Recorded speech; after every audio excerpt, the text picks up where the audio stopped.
Once upon a time, in a quiet forest, a young donkey named Dodo lived with an old farmer. Dodo was strong and cheerful, but often too eager to show off. One day, the farmer asked Dodo to carry some sacks of grain to the nearby town. As the farmer loaded 2 sacks, Dodo said, "That's too little. I can carry more." The farmer warned him, "Too much weight is not strength, it's foolishness." But Dodo insisted. The farmer sighed and added 2 more sacks. Halfway through the journey, Dodo started to slow down.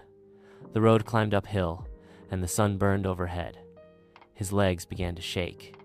Soon, Dodo collapsed under the weight. He brayed for help. A kind traveler saw him and rushed to remove the sacks. Dodo lay quietly, ashamed.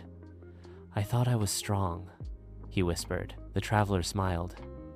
"True strength is knowing your limits." When the farmer arrived, he gently patted Dodo and said, "It's not about carrying more, but carrying wisely." From that day, Dodo learned to be humble, carrying only what he could.